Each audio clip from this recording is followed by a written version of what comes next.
मौत, एक शब्द जो सुनते ही रूह कांप जाती है। पर क्या आपने कभी सोचा है मौत के बाद होता क्या है? क्या सब कुछ खत्म हो जाता है या फिर कुछ शुरू होता है? हिंदू धर्म कहता है मौत अंत नहीं, आत्मा की अगली यात्रा की शुरुआत है। भगवत गीता की दृष्टि से मृत्यु। भगवत गीता में भगवान श्री कृष्ण ने कहा है, देहे कौमारम यौवनं जरा तथा देहांतर प्राप्तिर धीरस्तत्र न मुह्यति। अध्याय 2 श्लोक 13। इसका अर्थ है, जैसे एक व्यक्ति अपने जीवन में बचपन, युवावस्था और वृद्धावस्था को देखता है, वैसे ही आत्मा को एक शरीर से दूसरे शरीर में जाना पड़ता है।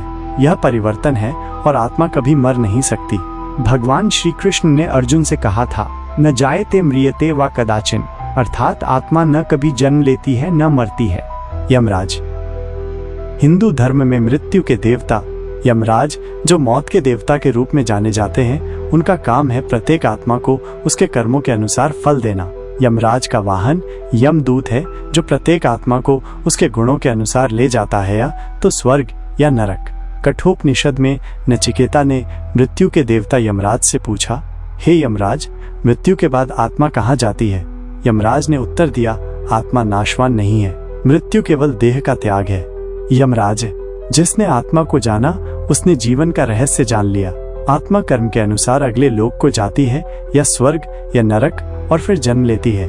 पुराणों में मृत्यु। हिंदू धर्म के पुराणों में मृत्यु का बहुत गहरा समर्थन किया गया है। शिव पुराण में महादेव ने कहा कि मौत एक प्रक्रिया है जो जीवन का एक अवस्था है। जब एक आत्मा अपने शरीर को छोड़ती है तो वो नई यात्रा पर निकलती है। यही नहीं, विष्णु पुराण और गरुड़ पुराण भी इस बात को समझाते हैं कि आत्मा अपने कर्मों के अनुसार अगले जन्म में जन्म लेती है। आत्मा की मृत्यु के बाद की यात्रा। गरुड़ पुराण के अनुसार आत्मा जब शरीर त्यागती है तो यमदूत उसे ले जाते हैं। 13 दिन तक आत्मा पितृलोक की ओर यात्रा करती है, जहां उसके कर्मों की समीक्षा होती है। पाप करने वाले नरक में जाते हैं रौरव, अंधतम, तप्तकुंभ। पुण्यात्मा स्वर्ग में नंदनवन, इंद्रलोक। हम शव को क्यों जलाते हैं? हिंदू धर्म में शरीर को अग्नि के सामने दान दिया जाता है।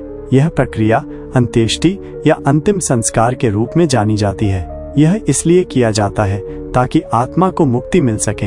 अग्नि को देवी अग्नि का रूप माना जाता है और अग्नि के माध्यम से शरीर को जलाना आत्मा की छुटकारा और मुक्ति का प्रतीक है। पुनर्जन्म कैसे होता है? कर्म ही आत्मा की अगली यात्रा निर्धारित करता है। जैसा किया है वैसा मिलेगा। अच्छे कर्म मानव जन्म या दिव्य लोक, बुरे कर्म पशु योनि या नरक। भगवत गीता, यथा कर्म यथा श्रुतम, आत्मा पुनर्जन्म लेती है। हिंदू धर्म में स्वर्ग और नरक।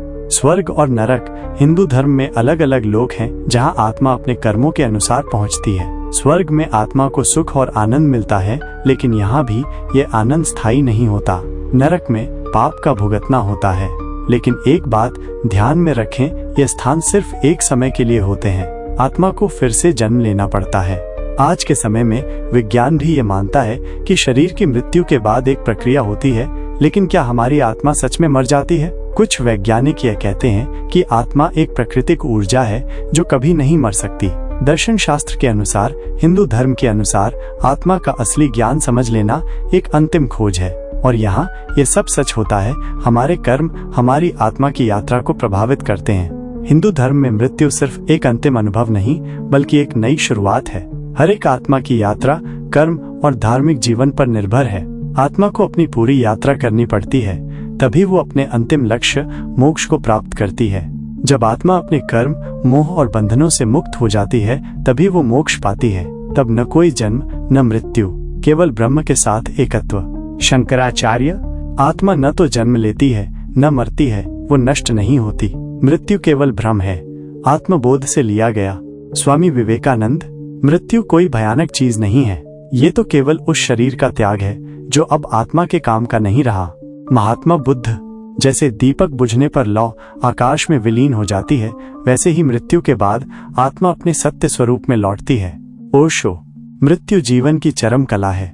मृत्यु का अर्थ है जो मिथ्या है वो समाप्त हो जाए और जो शाश्वत है वो प्रकट हो जाए।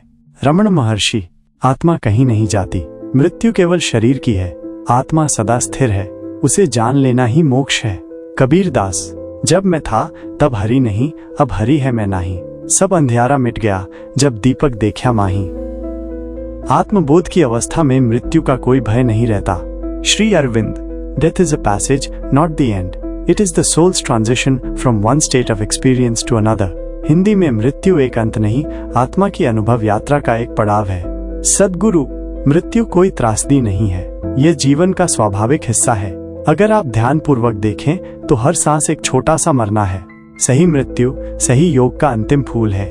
योग का अंतिम उद्देश्य ही है, जब मृत्यु आए तो आप उसे एक उत्सव की तरह जिएं, कोई दुख नहीं, बस पूर्णता। समाधि में मृत्यु मुक्ति का द्वार है। एक योगी समाधि में मरता है तो वो फिर जन्म नहीं लेता, वो ब्रह्म के साथ एक हो जाता है। यही है मृत्यु का श्रेष्ठ रूप। यदि आप जानते हैं कि कैसे मरना है तो आप जान चुके हैं कि कैसे जीना है।